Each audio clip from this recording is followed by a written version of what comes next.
찬송가 259장입니다.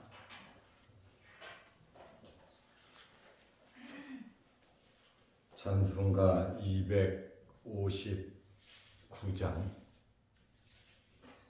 예수 십자가에 흘린 피로써 그대는 씻기어 있는가?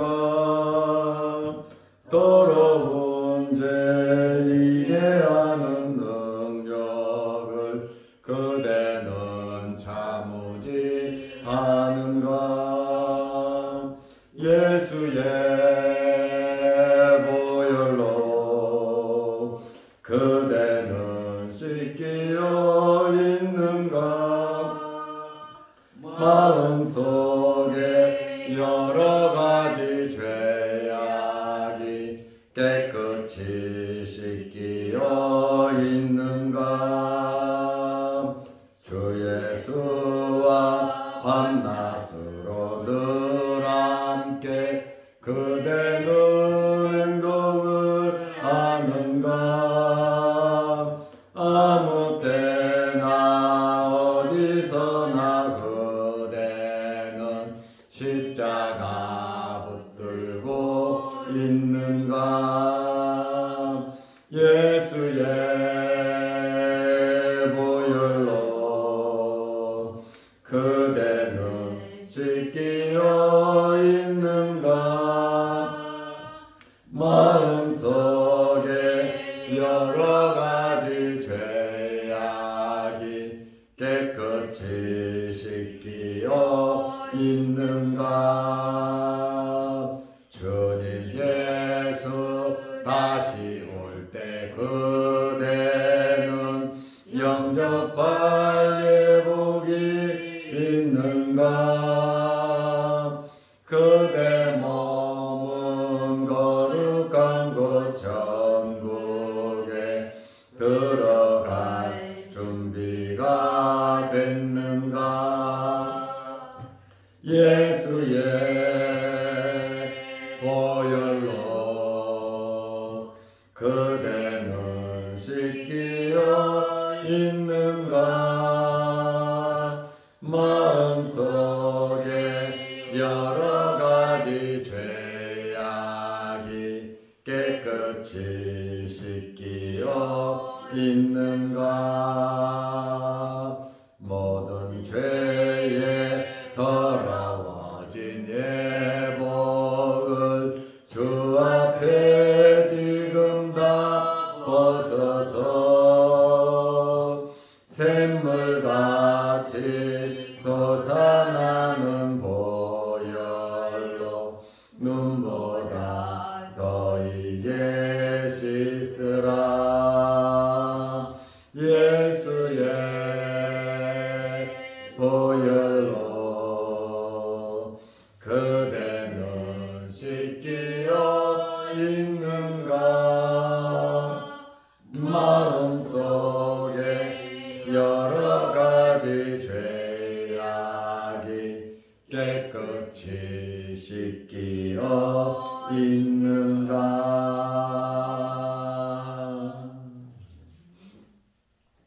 사도신경으로 우리의 신앙을 고백하겠습니다.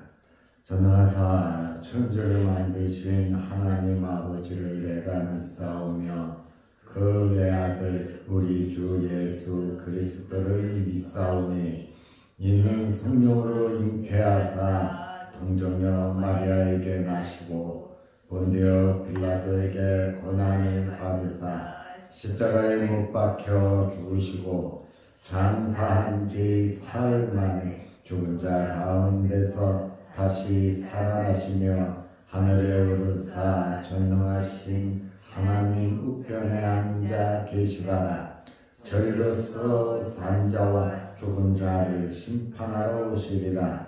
성령을 믿사오며 거룩한 공예와 성도가 서로 교통하는 것과 죄를 사하여 주시는 것과 몸이 다시 사는 것과 영원히 사는 것을 믿사옵나이다. 아멘. 하나님의 말씀 요한복음 3장 27절에서 30절 말씀까지 보겠습니다. 요한이 대답하여 이르되 만일 하늘에서 주신 바 아니면 사람이 아무것도 받을 수 없느니라. 내가 말한 바 나는 그리스도가 아니요 그의 앞에 보내심을 받은 자라고 한 것을 증언할 자는 너희니라. 신부를 취하는 자는 신랑이나 서서 신랑의 음성을 듣는 친구가 크게 기뻐하나니 나는 이러한 기쁨으로 충만하였노라. 그는 흥하여야 하겠고 나는 쇠하여야 하리라 하니라. 아멘. 30절 말씀까지 보았습니다. 세례 요한의 사명 완수에 대해서 말씀을 드리겠습니다. 세례 요한의 제자들은 시기와 질투가 가득 찼습니다.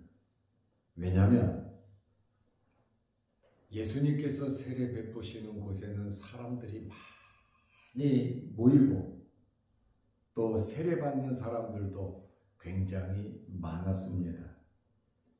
옛날에 세례 요한이 세례를 베풀 때 어마어마하게 사람들이 모였거든요. 그런데 그 많던 사람들이 예수님에게로 가버렸어요. 그러자 세례 요한의 제자들은 시기도 나고 질투도 생겼습니다. 당연히 사람이면 그런 마음이 안 들겠습니까? 내 선생님이, 내가 믿고 따르는 선생님이 제자가 많아야 제자들도 좀 으쓱으쓱할 텐데 그 선생님이 예수님을 소개하고 제자들도 예수님께 보내고 그러다 보니까 사람들이 전부 다 예수님께로 가니까 뺏겼다고 생각을 한 겁니다. 당연히 그렇지 않겠습니까? 제자들이 불평 불만을 토로하니까 세례 요한이 뭐라고 말을 했습니까? 이것은 하나님께서 허락한 것이다. 하나님께서 허락하시지 않으면 아무도 세례를 받을 수가 없다. 예수님께 많은 사람들이 가는 것은 하나님의 뜻이다. 이렇게 선생으로서 그렇게 말을 했습니다. 그리고 나는 그리스도가 아니다. 그러나 저분은 그리스도시다. 예수 그리스도를 증거하러 나는 저분을 증거하러 온 사람이다. 메인은 저분이다. 참 세례 요한은 대단한 사람입니다. 그리고 제자들에게 무슨 얘기를 합니까? 너희가 저분을 증언해야 된다. 예수님에 대해서 시기 질투하는 그러한 제자들에게 나는 그리스도가 아니다. 자신의 한계성을 이야기하잖아요. 많은 사람들이 나를 그리스도로 알고 있고 그리스도냐고 묻지만 나는 그리스도가 아니다. 제자들이 열광적으로 금식하면서 세례 요한을 따르는데 나는 그리스도가 아니다. 자기의 한계성을 정확하게 말을 하고 있습니다. 은근히 말 안 하면서 그리스도 대접을 받으면 얼마나 인기가 올라가고 얼마나 좋겠습니까마는 세례 요한은 그렇지 않았습니다. 자기의 사명을 100% 감당했습니다. 보통 사람은 아니죠. 우리들도 우리의 위치와 우리의 한계성을 알고 하나님 앞에서 겸손한 삶을 살아야 하는 것입니다. 돈이 좀 있다고 뭐가 좀 잘 된다고 우쭐우쭐 할 것도 없고 사람들이 많이 따른다고 교만해질 것도 없습니다. 우리는 피조물이고 우리는 당연히 죽어야 할 인생인 것을 우리는 알아야 되고 하나님 앞에 설 것을 알면서 우리는 살아야 합니다. 이 땅에서 천년 만년 살 것 같지만 나는 죽지 않을 것 같지만 우리는 연약한 인간이라는 사실을 알아야 하는 것입니다.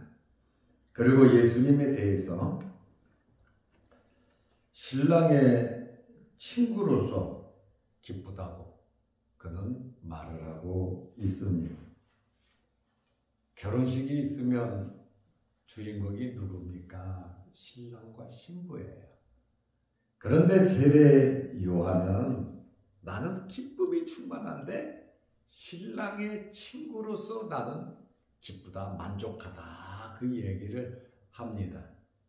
이 말을 다시 말하면 나는 그리스도가 아니요 그분을 증거하러 온 자라 말한 그 말과 서로 일맥상통하고 있습니다.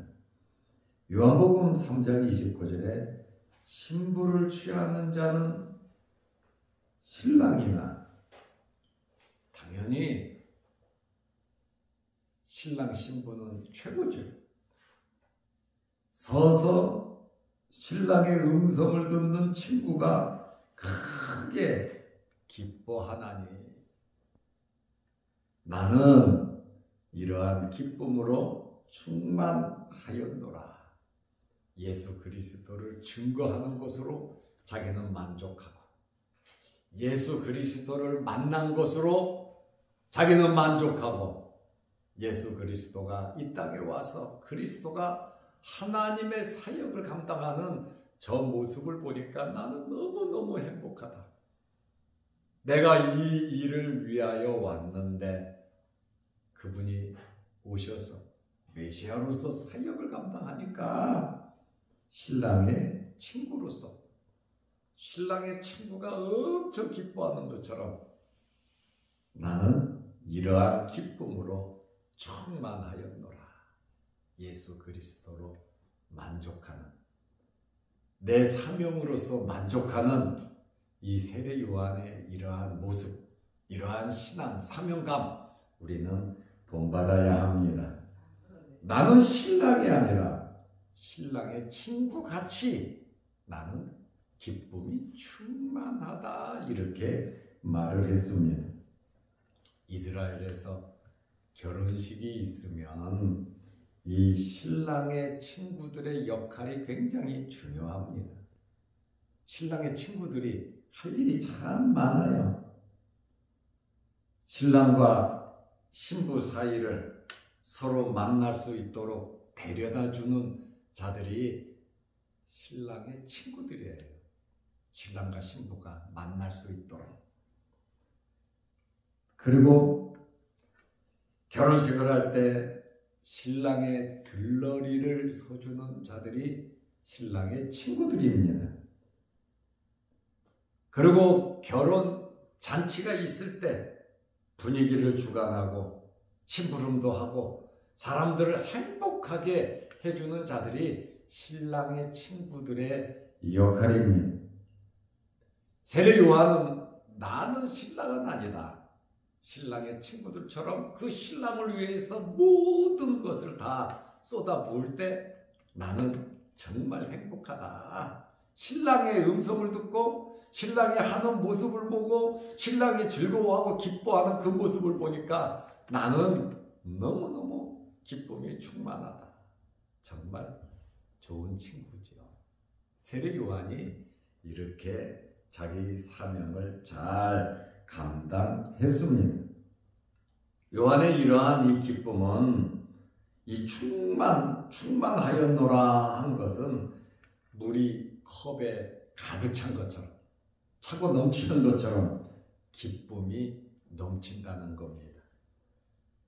자기 제자들은 전부 다 예수님에게 사람들이 다 가니까 제자들은 속상한데 이 요한은 그 모습을 보니까 너무 기쁨이 있고 행복하다는 거예요. 내 사명이라는 것이죠. 아무나 그런 생각을 하겠습니까? 정말 세례 요한이니까 자기 사명감에 충실했기 때문에 이러한 말을 할 수 있고 여유로움이 있다는 겁니다. 내 욕심이 있으면, 내 뜻을 펼치려고 하면 좀 괴롭고 답답하고 속상한 일이 있을 겁니다. 그러나 하나님으로부터 받은 사명을 감당함에 있어서 너무나 행복하고 즐거워하는 요한처럼 우리가 예수 그리스도를 믿고 하나님의 자녀가 됐잖아요. 그냥 하나님의 자녀가 된 게 아니잖아요. 하나님이 세상을 이처럼 사랑하사 독생자를 주셨으니 제물로 주셨다는 거예요. 예수 그리스도의 죽으심으로, 피값으로 우리가 하나님의 자녀가 되었는데, 우리 남은 생에 예수 그리스도로 만족하면서 하나님의 사랑에 감사하면서 살아가시기를 바랍니다. 아멘. 물질 때문에 또 시간이 없어서 바쁘다고 이런저런 이유로 하나님의 마음 상하지 않도록 우리는 하나님의 자녀로서의 먼저 그의 나라와 의를 구하는 그러한 삶을 우리는 살아야 하는 것입니다. 그리고 이렇게 기쁘다고 하는 것은 자신의 사명 감당을 완수했다는 거예요. 내 제자들이, 내가 세례를 줬던 사람들이 예수 그리스도를 따라가는 그 모습을 보니까 너무 행복한 거예요. 천국으로 데려가는 분은 저분이시란 말이에요. 나는 내 제자들을 천국으로 데려갈 수 없지만 저분은 내 제자를, 나뿐만 아니라 내 제자들, 나를 따르는 사람들 전부 다 천국으로 데려갈 주인이니까 저분을 따르는 것이 맞다, 그 말입니다. 이것이 얼마나 대단한 마음가짐인지 모릅니다. 세례 요한의 이러한 선지자적인 위대함을 우리는 알 수 있습니다. 세례 요한의 마지막 진술이 뭡니까? 요한복음 3장 30절에 그는 흥하여야 하겠고 나는 쇠하여야 하리라 하니라. 예수 그리스도는 흥해야, 잘 돼야 되고 내가 잘 돼서 저분이 쇠하면 안 된다는 거예요. 나는 쇠해지고 저분은 흥해져야 된다고 하는 그러한 고백을 세례 요한이 하고 있습니다. 열렬히 자기를 추종하는 제자들에게 이런 말을 하고 있습니다. 신랑의 친구로서 나는 기쁘고 그것뿐만 아니라 저분은 흥해야 되고 나는 쇠하여야 한다. 나의 위치와 나의 한계성을 틀림없이 저분은 말씀이시고 저분은 빛이시고 저분은 하나님의 아들이시고 성령이 그 위에 머무르시는 그분이 메시아라고 했으니 저분은 메시아다. 너희들도 저분을 증거해야 된다. 이렇게까지 세례 요한이 말을 하고 있습니다. 요한은 하나님의 뜻 그리고 하나님으로부터 받은 사명을 완수하고 있습니다. 요한은 예수님의 이 사역이 궤도에 오르는 이러한 시점에 그는 참수형을 당하고 순교를 합니다. 어제 그제 말씀드린 것처럼 요단강 근처에서 예수님도 세례를 베풀고 세례 요한도 세례를 베풀고 예수님에게 사람들이 모이고 세례 요한에게도 사람도 모이고 이렇다 보면 하나 되기가 쉽지 않잖아요. 그러니까 요한이 이제 마지막을 정리하면서 예수님에게 모든 것을 인계하고 나는 내 사명은 여기까지다 하고 세례 요한은 떠나죠.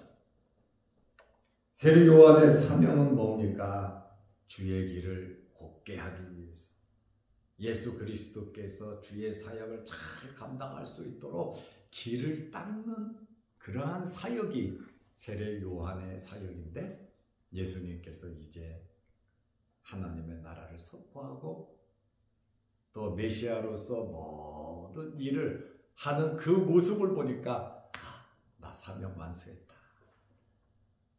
나는 이제 여기에서 멈춰야 된다라고 하는 그러한 것을 세례 요한이 알고 있었다라고 하는 그러한 말씀입니다. 오늘 우리는 이러한 짧은 말씀 속에서 세례 요한이 태어날 때부터 성령에 충만해 광야에서 메뚜기와 석청을 먹으면서 금식하면서 그는 메시아의 길을 30년 동안 준비를 한 겁니다. 철저하게 준비를 하고 한치의 흐트림도 없이 자기의 사명을 감당하고 예수 그리스도에게 모든 것을 다 인계하고 세상을 떠나는 이러한 요한의 모습을 보면서 그는 흥하여야 하겠고 나는 쇠하여야 하리라. 이 말씀 한마디에 요한의 모든 사명이 함축되어 있는 것을 우리는 알 수 있습니다. 세례 요한이 이렇게 시기 질투하는 제자들에게 너희들이 그분을 증거해야 된다. 참 쉽지 않은 이야기를 하고 있거든요. 신랑의 친구로서의 기쁨, 그는 흥해야 되고 나는 쇠하여야 된다. 이렇게 주의 길을 잘 예비한 세례 요한처럼 우리도 하나님의 자녀로서 우리에게 맡겨진 사명과 직분, 하나님이 부르시는 그 날까지 최선을 다해서 사명 감당할 수 있는 우리들이 되시기를 바랍니다.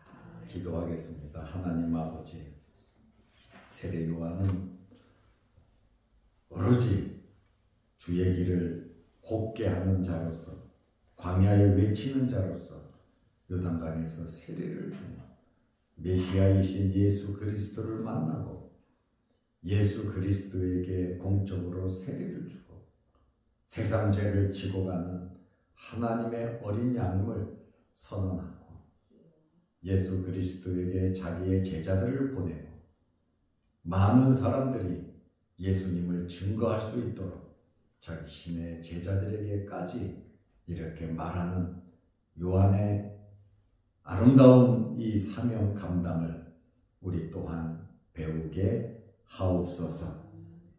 신랑의 친구로서의 이 기쁨이 충만했고 그는 흥하여야 하겠고 나는 쇠하여야 하리라 하며 또한 시기 질투하는 제자들에게 나는 그리스도가 아니고 저분을 증거하러 온 자라고 자신의 사명을 말하면서 너희도 그리스도를 증거하는 자들이 되라고 말하는 요한의 철저한 이러한 사명감을 우리가 알고 우리의 남은 생애를 예수 그리스도로 만족하며 살아갈 수 있는 저희들 되게 하옵소서.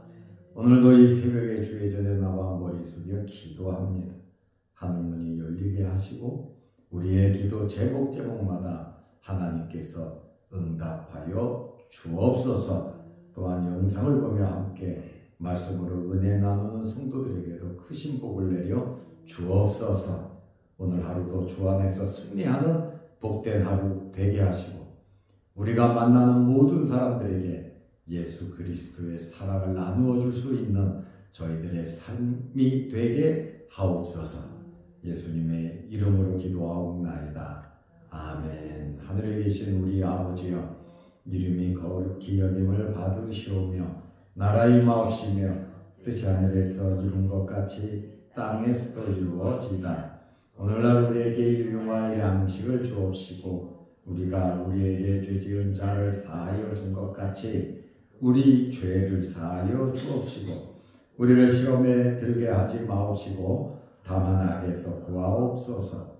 대개의 나라와 권세와 영광의 아버지께 영원히 있사옵나이다. 아멘. 자유롭게 기도하시기 바랍니다.